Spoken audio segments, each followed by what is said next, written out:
в полюшке, не колышется,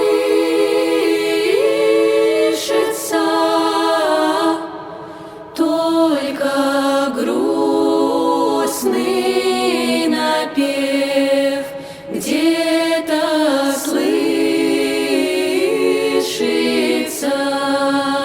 Пастушок напевает.